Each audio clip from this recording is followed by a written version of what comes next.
दोस्तों, साल 2000 में धरती पर ऐसा काम हुआ जिसने मानव सभ्यता का सोचने का तरीका ही बदल दिया। जी हाँ, अब आप सोच रहे होंगे कि भाई ऐसा क्या हो गया। दरअसल ये वही साल था जब पहली बार कोई इंसान पृथ्वी से बाहर अंतरिक्ष में करीब 1 महीने जिंदा रहा। नहीं किसी ग्रह पर नहीं, बल्कि इंसान के बनाए इंटरनेशनल स्पेस स्टेशन ISS पर। जी हाँ, इसके बाद इंसान ने अंतरिक्ष के बारे में हर साल कोई ना कोई नई खोज की और दोबारा कभी मुड़कर नहीं देखा।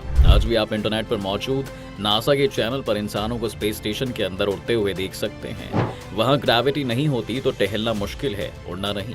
अब इसके लिए उन्हें खूब ट्रेनिंग लेनी पड़ती है। तो ट्रेनिंग के बाद तो कहीं जाकर वो स्पेस स्टेशन के बिना ग्रेविटी वाले माहौल में रहने के लिए तैयार हो पाते हैं। लेकिन कितना अच्छा होता अगर वहाँ ग्रेविटी होती, तो ऐसे में वहाँ रहना थोड़ा और आसान हो जाता।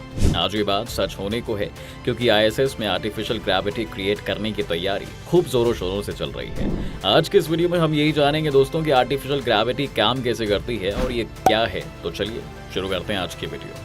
दोस्तों, लगभग 23 साल से इंटरनेशनल स्पेस स्टेशन स्पेस में इंसानों का ठिकाना बना हुआ है। इंटरनेशनल स्पेस स्टेशन को शॉर्ट में ISS भी कहते हैं। ये अंतरिक्ष में मौजूद सबसे बड़ी लैब है। ISS पर अब तक कुल $100 बिलियन से ज्यादा खर्च हो चुका है, यानी कि लगभग 75 खरब रुपए। कह सकते हैं कि यह अब तक बनाई गई दुनिया की सबसे महंगी चीज है। लेकिन वक्त के साथ साथ दुनिया की सबसे महंगी चीज में जंग लगने लगी है। इसमें दरारें पड़ने लगी हैं और साफ कहें तो इसकी उम्र भी लगभग पूरी हो चुकी है। अब इसकी हालत खराब है तो इसे रिप्लेस करने पर काम शुरू हो गया है, यानी इसकी जगह पर नया स्पेस स्टेशन बनाया जा रहा है। नया वाले का एक मॉडल डिजाइन किया गया है और अब इसकी ही तस्वीरें सामने आई हैं। इसमें आर्टिफिशियल ग्रेविटी भी है। जी हाँ, ऐसे मुहिमीन पृथ्वी के बाहर मौजूद किसी स्पेस स्टेशन में ग्रेविटी मौजूद होने की बात हैरानी वाली तो है, साथ ही रोमांचित करने वाली भी है। लेकिन इस नए स्पेस स्टेशन के बारे में जानने से पहले पुराने इंटरनेशनल स्पेस स्टेशन के बारे में जानना जरूरी है कि इसे क्यों बनाया गया, इसकी जरूरत क्यों पड़ी, लोग इसमें कैसे रहते हैं। तो सबसे पहले जान लेते हैं दोस्तों, ISS की जरूरत क्यों है। इंसान को किसी ग्रह तक पहुंचने में महीनों का समय लगता है। इतने महीने अंतरिक्ष में कैसे गुजारने होंगे, अंतरिक्ष में रहने पर हमारे शरीर में क्या असर पड़ेगा, इस दौरान हम जिंदा कैसे रहेंगे, किन किन चुनौतियों का सामना करना पड़ेगा, ऐसे और ना जाने कितने सवालों के लिए रिसर्च जरूरी है।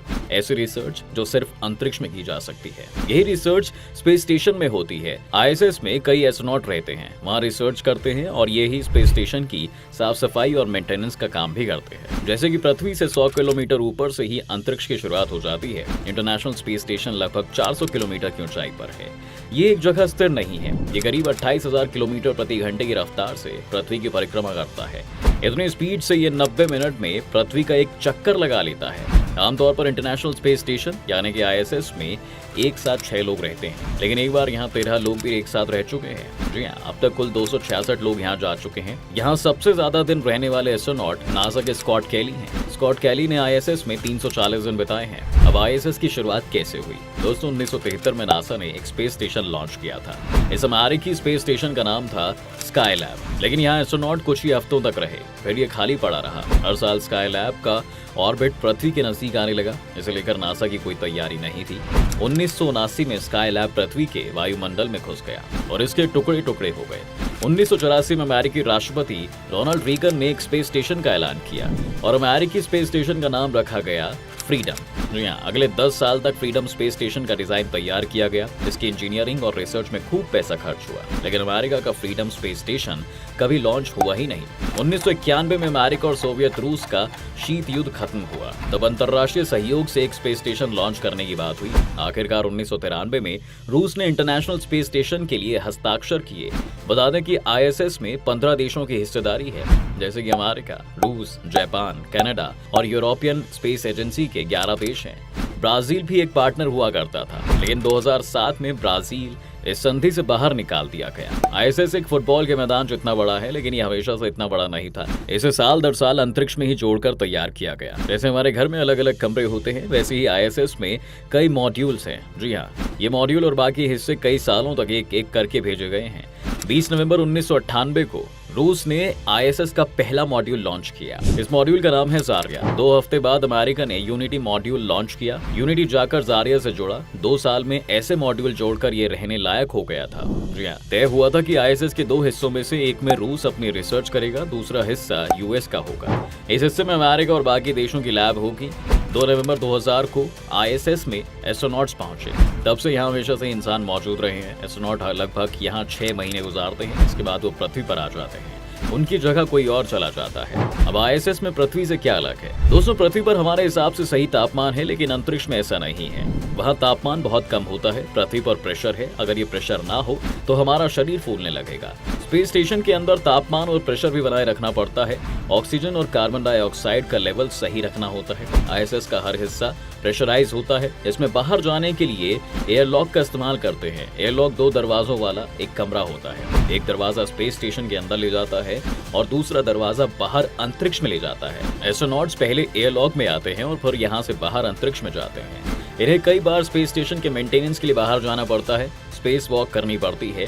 इसके लिए उन्हें स्पेस सूट पहनना जरूरी होता है, जो बाहर प्रेशर और टेम्परेचर को मेंटेन किए रहता है। स्पेस स्टेशन के अंदर सब लोग नॉर्मल कपड़ों में ही रहते हैं। बिना ग्रेविटी कैसे काम चलता है? पृथ्वी गोल है दोस्तों, लेकिन सब लोग जमीन से चिपके रहते हैं क्योंकि पृथ्वी का अपना गुरुत्वाकर्षण बल है। ISS के अंदर बहुत ही कम ग्रेविटी होती है। इसका कारण ISS का अंतरिक्ष में होना नहीं है। ऐसा नहीं है कि 400 किलोमीटर ऊपर पृथ्वी की ग्रेविटी 0 हो जाती है। दरअसल जिस ऊंचाई पर ISS है वहां पृथ्वी के मुकाबले 90% ग्रेविटी रहती है, लेकिन ISS के अंदर ग्रेविटी फील नहीं होती। लेकिन ये बहुत तेज रफ्तार से चल रहा होता है। ग्रेविटी ना होने के चलते बहुत सारे काम मुश्किल हो जाते हैं। एस्ट्रोनॉट हवा में तैरते रहते हैं। ISS में सोने के लिए खास तरह के स्लीपिंग स्टेशन बने हुए हैं। एस्ट्रोनॉट्स खुद को स्लीपिंग बैग में बांध देते हैं ताकि नींद में यहाँ वहाँ ना उड़ जाएं। ISS का टॉयलेट भी बहुत अलग होता है। पृथ्वी पर तो ग्रेविटी हमारे मल और मूत्र को नीचे खींच लेती है, लेकिन स्पेस स्टेशन के अंदर तो ग्रेविटी है ही नहीं। इसलिए यहाँ खास तरह के माइक्रो ग्रेविटी टॉयलेट बनाए जाते हैं। ये टॉयलेट हवा के जरिए मल और मूत्र को अंदर खींच लेते हैं। अब इसमें क्या दिक्कत आ रही है? 75 खरब रुपये के ISS की अब वो हालत नहीं है जो पहले हुआ करती थी। जब इसे बनाया गया था तब इसकी उम्र 15 साल बताई गई थी। 15 साल पूरे हुए तो कहा गया कि ये 2024 तक काम कर लेगा। अब जब 2024 नजदीक आ रहा है तो नासा इसके 2030 तक खींचने की उम्मीद जता रहा है। लेकिन ISS से जुड़ी जो खबरें हैं वो चिंता में डालती हैं दोस्तों। जी हाँ, साल 2021 में रूस ने बताया कि इंटरनेशनल स्पेस स्टेशन का जारिया मॉड्यूल में कुछ जगहों पर दरारें आ गई हैं। इसका इनफ्लाइट सिस्टम 80% तक एक्सपायर हो चुका है। कई और भी इक्विपमेंट्स एक्सपायर हो चुके हैं। रूस ने यह भी ऐलान किया था कि 2024 में इंटरनेशनल स्पेस स्टेशन से अलग हो जाएगा और चीन की तरह अपना एक अलग स्टेशन लॉन्च करेगा। रूस ने ISS की हालत को लेकर जो कुछ कहा है वो नासा को भी खूब पता होगा और यही वजह है कि उसने भी नए स्पेस स्टेशन को बनाने का काम काफी पहले शुरू कर दिया था। नासा ने स्पेस स्टेशन डिजाइन करने के लिए 3 एरोस्पेस कंपनियों ब्लू ओरिजिन की orbital reef, axiom space station, star lab के साथ कॉन्ट्रैक्ट किया था। इस पूरे प्रोजेक्ट की कीमत $415 मिलियन यानी करीब 34 अरब रुपए है। पिछले दिनों इस प्रोजेक्ट से यूरोप की मल्टीनेशनल एरोस्पेस कंपनी एयरबस भी जुड़ गई है। कुछ हफ्ते पहले एयरबस ने एक वीडियो जारी करके एयरबस लूप नाम की मल्टीपर्पज ऑर्बिटल मॉड्यूल का एक प्रस्ताव रखा। जैसे कि हमने आपको पहले बताया कि स्पेस स्टेशन अलग अलग मॉड्यूल से मिलकर बनता है। ये वही एक मॉड्यूल है। एयरबस लूप मॉड्यूल में 3 डेक यानी कि 3 लेवल है। इसमें सबसे ऊपर हैबिटेशन डेक, इसके बाद साइंस डेक और सबसे नीचे सेंट्रीफ्यूज डेक है। मॉड्यूल का व्यास करीब 26 फीट है और लंबाई भी करीब इतनी ही है। जी हाँ, ऊपर से नीचे तक एक सुरंग नुमा सेंट्रल टनल दी गई है। इसके जरिए मॉड्यूल के हर हिस्से में पहुंचा जा सकता है।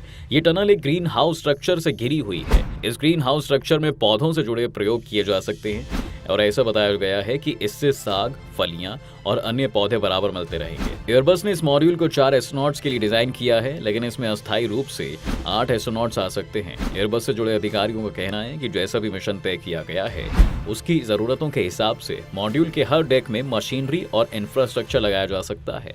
एयरबस लूप मॉड्यूल की सबसे खास बात इसका सेंट्रीफ्यूज बताया जा रहा है, जिसमें बड़े बड़े 2 बॉक्स बनाए गए हैं जिन्हें पॉड्स कहते हैं। इनमें एक्सरसाइज करने के लिए साइकिल्स लगाई गई हैं। कंपनी का कहना है कि इन पॉड्स में आर्टिफिशियल ग्रेविटी क्रिएट की गई है।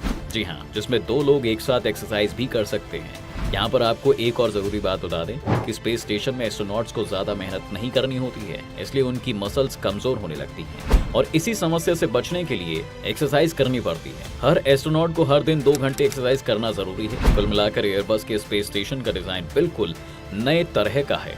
मॉडर्न तकनीक का इस्तेमाल है। उम्मीद कर सकते हैं कि यह अंतरिक्ष में इंसान के कदमों को और आगे पहुंचाएगा, चांद के बाद मंगल तक। तो दोस्तों, आपकी क्या राय है? क्या भारत के भी कोस्टल एरियाज को सिक्योर करने की जरूरत है? हमें अपनी राय कमेंट सेक्शन में जरूर बताएं। अगर आपको ये ऐसी ही इन्फॉर्मेटिव वीडियोस देखनी है तो हमारे चैनल को सब्सक्राइब करके बेल आइकॉन जरूर दबा दें ताकि हमारी हर नई वीडियो आप तक सबसे पहले पहुंचे। आज की वीडियो अगर पसंद आई है तो इसे अपने दोस्तों के साथ शेयर भी जरूर करें।